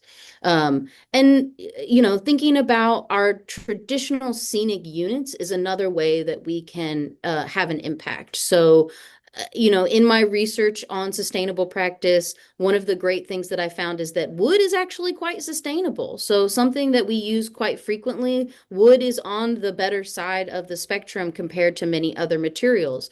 What matters a lot when you're using wood is understanding where it comes from. So, checking that it's coming from a sustainable forestry. There are these resources like the Forest Stewardship Council and the Sustainable Forestry Industry. You can look for their stamps on products that tell you whether that wood came from a sustainable forest. And so making choices about your timber, knowing that it came from a good forest can make a big difference. Reusing that timber as much as possible is really helpful. And um, yeah, just knowing how to get access to more resources so that things don't end up in the landfill. Similar platforms and flats, right? So flats we talked about a little bit, and then um, platforms and the materials that often go into platforms. it's important to remember that plywood, even though it is a wood product, also has glue embedded into it, and that has emissions and an impact. So understanding our traditional materials, I think we kind of default to them thinking that they're benign, but we lost a whole generation of scenic artists to foam carving because we didn't understand the carcinogenic effects. And I think that often happens with materials like plywood. It's so normal to us that we forget there are chemicals embedded in it that can be harmful to us. That's not good for human sustainability.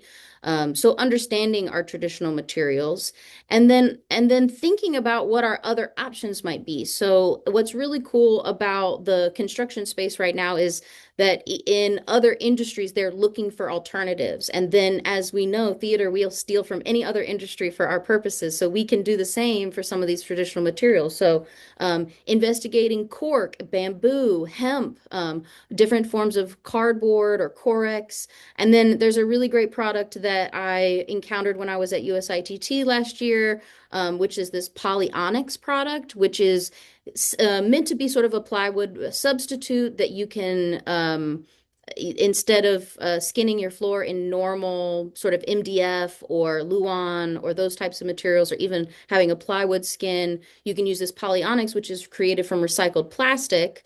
So it has a longer life than wood and gives you sort of more durability. It has its pros and cons, right? Reused plastic being turned into products is a way of sort of dealing with the fact that plastics don't go away. So there's problems with cutting it as well and things like that. So there's always pros and cons with new materials, but try not to assume that what you know is the only option, right? Look for those alternatives when you can. And I'll just interject. There's a couple Yeah, different under the umbrella that is you mentioned polyonics, but yeah. there's lots of different materials that you can cover a stage floor in that do have different combinations of recycled materials. If anyone would like to talk about that, you can email me at my day job with Schuler because we talk about floor coverings all the time. Because there's a variety of different products out there in addition to polyonics. Because sometimes the choice is like, we don't paint the floor a lot. We should have something that is black and durable so that we are buying something that lasts for as long as we can. So that's also understanding just like how you use your building, right? And making sure that you make informed choices just around like how are you maintaining your space too. Right. But it might not be the right choice for you if you're a ballet company, right? So knowing what the options are that are out there for you and then picking the right one for your conditions is really Right. important. Yep. Um, Paint. Paint is one of my favorite categories. I'm a scenic artist as well as a scenic designer, and I manage our paint shop here. And one of the most important things about working with the paint is managing your inventory. Be careful about your estimates. Don't overbuy. Having that excess paint sitting on the shelf for a long period of time is what often leads to the paint ending up in a landfill or ending up being disposed of. So being just really mindful about what you're buying, how much you're buying, whether you're going to use all of it and how you're keeping track of your inventory and making sure that it's getting used in the next show. So, are you aware of what you have in stock? Can you communicate that to your designer so that they know you already have lots of raw umber or whatever it is? You already have a standard black that you use, things like that. So, inventory management is really important. With paints, another thing to know is the VOCs, right? A lot of paints have chemicals embedded into them. I really like to work with things with minimal chemicals. So, VOCs are volatile organic compounds. You can read the definition here on the slide, but basically they're gases that can affect our breathing. And so buying paints with zero VOCs if you can, or minimal VOCs can just be good for the human sustainability of the people that work for you in the shop. And then just safer for the environment as they go through their life cycle. Doing some basic shop practices like making sure that you're reusing tools that may be marketed to your normal consumer as one and done, right? Roller covers are often marketed to your regular DIY consumer as a one-use product that then ends up in the trash. Know that those are things that we can wash and use many, many, many times. If you take good care of your painting tools, they can last 10 years or more. So that care process and making sure that that's a regular thing in your shops can make a big difference. Don't pour paint down the sink. I feel like this is a pretty known thing, but I'm saying it out because I think that it's maybe not as common knowledge as we would hope. Paint ends up in the waterway, especially if you don't have a proper sink system. There are lots of ways to wash tools in a sink if you don't have a good sink system in your shop. I advocate for every shop to have a paint trap that's truly embedded into the drain. An industrial trap is best because then that can really take most of the paint particles out of the water flow before it ends up into the water system. But even if you have a paint trap, like an industrial one in your sink, it's good to have multiple filters, multiple layers in the sink to help prevent paint particles from ending up in our waterways. So having a wash bucket in the sink, that you're washing materials in the bucket, it can help reduce water usage, but it can also help contain those particles so that those don't end up in the waterway.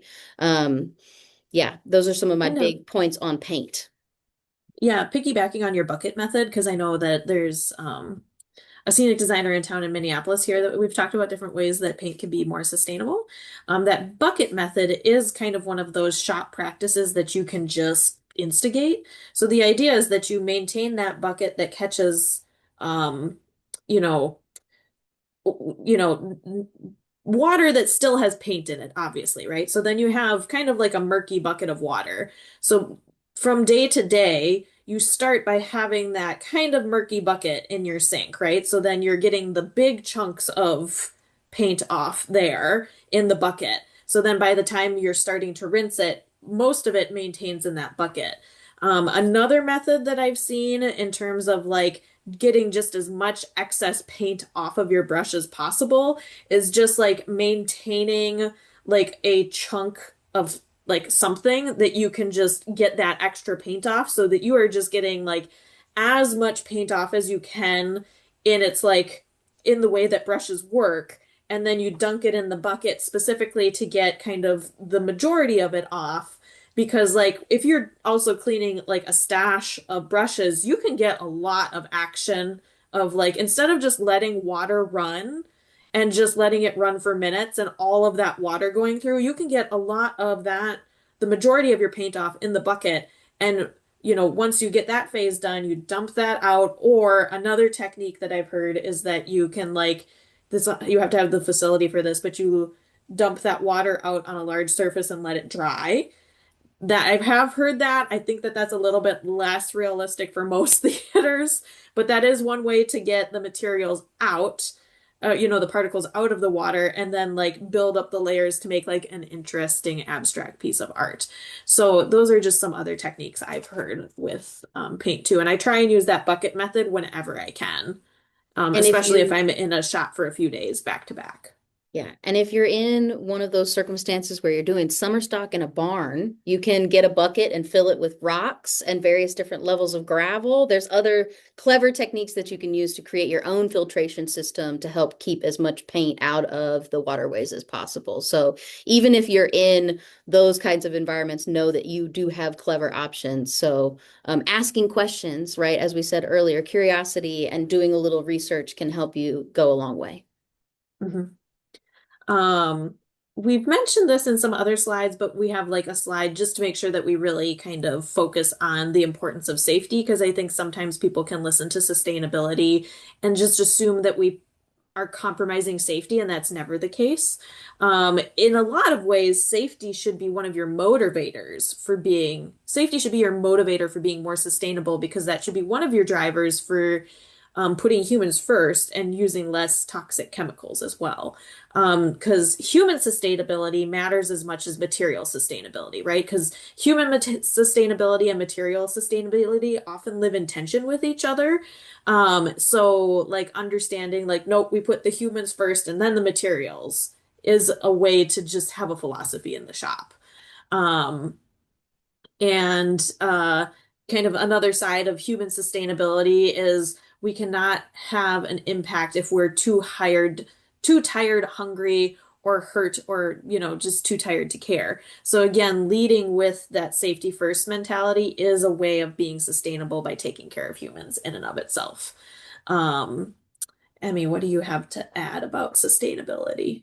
Yeah, I think the part that you just said is really what's crucial to me. Like we can't do any of the bigger things to help our planet if we're not taking care of ourselves and each other, right? So Mhm. making sure that we've built a community of care that cares about people and their physical needs, but also their mental and emotional needs, so that we really can do our best on these other things.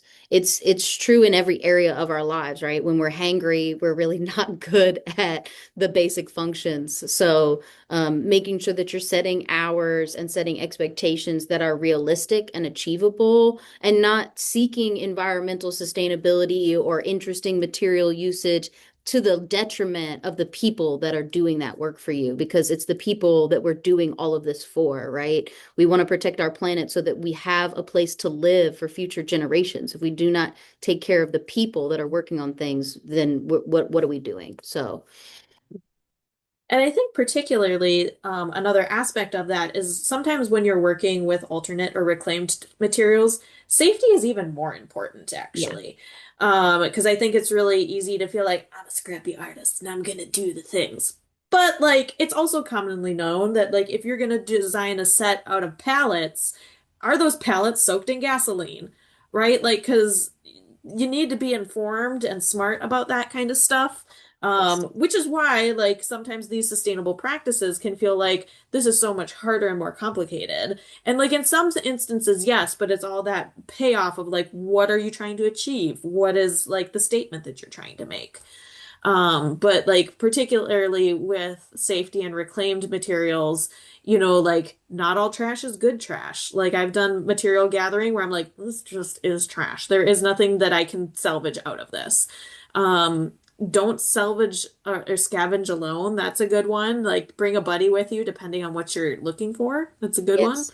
Yeah, you don't want to get lost in a Um, dumpster with no one knowing where you are. yeah, know the law and ask permission. I usually like if I'm doing any kind of material harvesting, I try and be super upfront with people of like, I'm taking this object for a theater production. And generally people are charmed when they find out something's going to be in a theater production. So Yeah. like ask permission But before taking often, things. yeah, and but often know that recycling is a money-making industry, and people, there are laws about ownership of what's in those cans. So Mhm. I at one point tried to coordinate with a carpet company to get their carpet tubes, the cardboard tubes, and try to use that for columns for a scenic.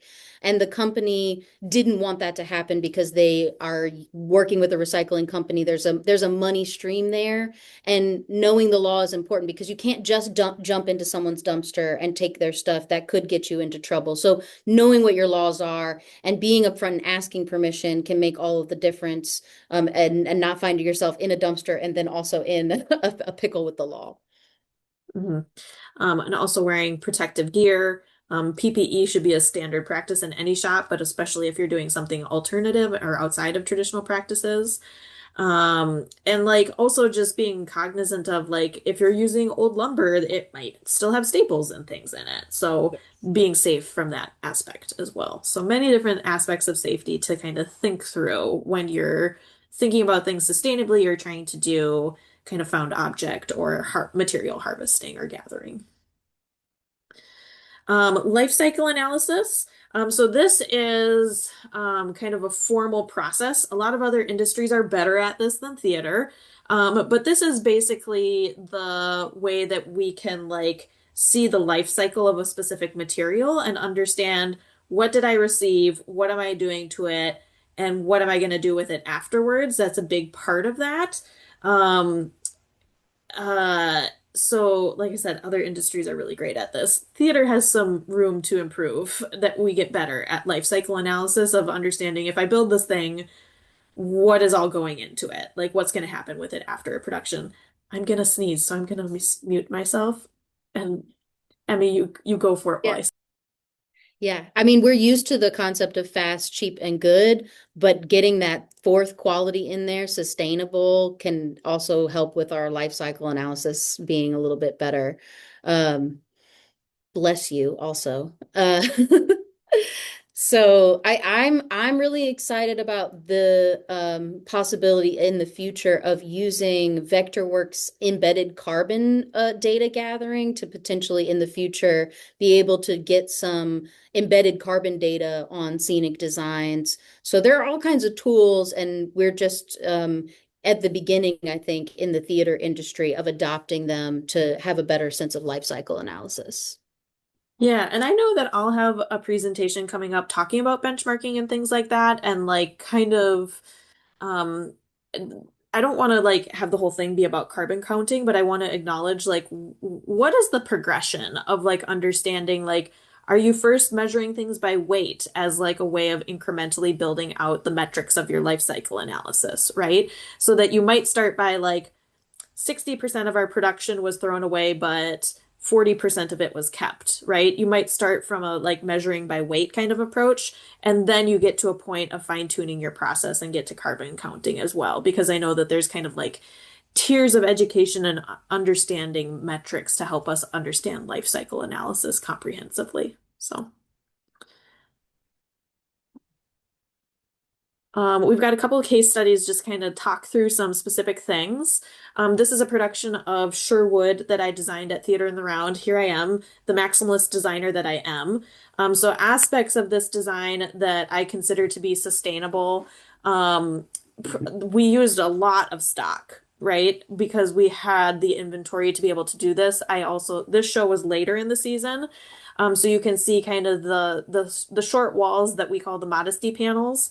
Those were salvaged from other productions throughout the season. So none of those were built new for this show. It was either something from stock or from a previous show in the season that we pulled from. You can see some bricks on the wall over here that I actually salvaged from another theater, and now this theater in the round keeps that as one of their stock inventory items to give kind of a larger expanse of the wall. That's similar for kind of this wall over the VOM as well. Part of what you're seeing in the picture here too is I really wanted, it was called Sherwood, right? So we are like in a forest. So I wanted it to feel like we were in a forest. So one of the things that we did with this production was we had people cut out oak leaves out of brown bags. And so there was a whole, um, you know, experimentation process of compostable paint and also flame retardant that can still be recycled. That we went down we went down that path for this show, which we did pretty far in advance to make sure, like, yep, this paint will work. Yes, this flame retardant will work. So that when we're putting, all this up in the ceiling, we're feeling okay about it. There's also a very large rental inventory where we took advantage of the rental options in town.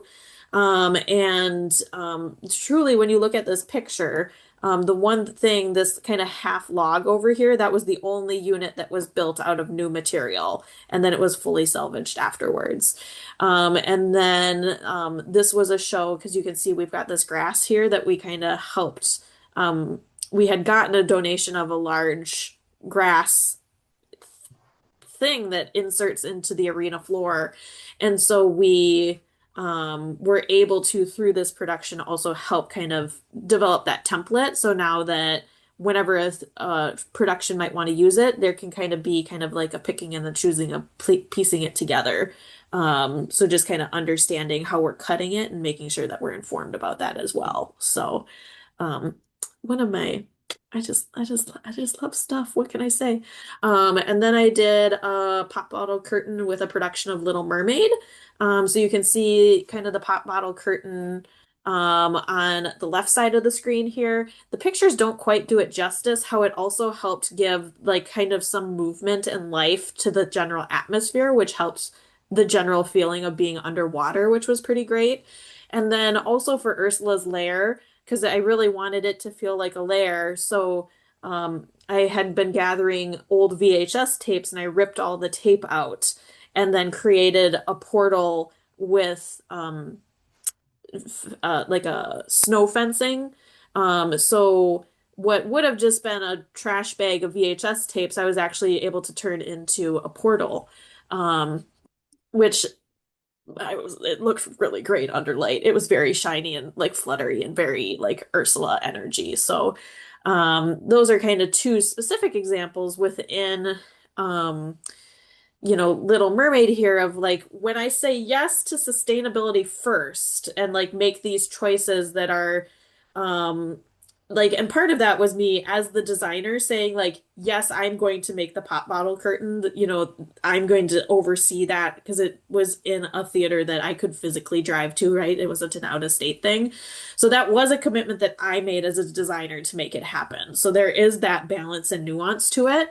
But that was something that I wanted to explore as a designer so that I re could really stand behind and say, like, when we're saying, like, do experimentation so that you can scale up and understand your time commitment, it's because I've done stuff like this. Where it's like, yep, I tied those bottles together and really did that. It looked great. But if I ever do it again, I know what that time commitment is to really know what is that decision that I'm making. And so I do want to, oh, Emmy, we've been talking for 2 hours already. We should have known that we could have just talk about all kinds of sustainable design stuff. So, but we're Yeah. getting near the end. I really wanted to acknowledge kind of the difference between electrical design disciplines and material-based design disciplines, that there just are different challenges for these kind of different categories of design disciplines. And there's just different realities that like lighting designers have to face. So like one of them is that like with lighting, you tend to be limited to the equipment that is provided for you, right? Like that's what a lighting inventory is and does. So being realistic with the expectations of the design parameters in front of you is also just part of being like pragmatic, right? To say like, I wish I could do this if I had LED lights, but I don't have LED lights. And you don't need to like be hard on yourself or feel bad about that. That just is what it is. And part of what I want to say, like with electrical design based disciplines, is like this isn't about like turning the lights off on your designers, right? It's not about saying like, but can you just like take less tech time to do that? That's not what I'm going to be advocating for. But it's like if you as a theater want to move to different technologies that are maybe more energy efficient, knowing that like we have to educate designers before we just like make these switches, because using lighting as an example, like color mixing for LED lights is very different than incandescent. So even if you are in a position where you can change your inventory like that, you need to provide support for your designers as well. I think most lighting designers have worked with LEDs at this point or with a hybrid system, but it is a different color mixing and color theory approach. So, like, we have to be informed and intentional when we make these decisions. And also, like, where does our electrical waste go? How are you disposing of these things responsibly? Responsibly. There's a couple lighting manufacturers out there that have done some really great retrofit options for LEDs. Like there's some Source 4s out there that like you can remove the back part of the incandescent module and you can just plug in an LED one. That's not all of them, so you have to talk to manufacturers. But I do know like specifically ETC has some Source 4s where you can just remove the back and then put the new kind of um, the LED kind of structure in place. And then um, I think that that's the main thing that I want to cover with the electrical design disciplines. I'm trying to be concise because I know we're getting long on time here. So just to kind of wrap up with the electrical design disciplines, don't just turn off the lights on your designers. Make sure you're educating around LED. And when it comes to projections, there is kind of like the decision of like paint versus electricity. Like that is just part of the consideration if you're starting to think through things with a sustainable lens, because there's a lot of places that will say, well, we're saving a lot by no longer using projectors, or by no, we're saving a lot by no longer painting and we're just projecting. But there is an offset to that with some electrical usage too. So there's a balance to these things as well. Yeah. I feel like people always assume projections are more sustainable, but that's not always necessarily the case. Yeah. Yeah. And then tools for accountability, I think I'm just going to say listen in to the presentation that I'm going to do later. That's going to be a deep dive into benchmarking and accountability. But just know that like there are ways that like as we're talking about disposal in mind, that you can have different metrics and things to so you have numbers to help you have informed information like have information so that you are making informed choices of how to be more forward thinking with disposal in mind.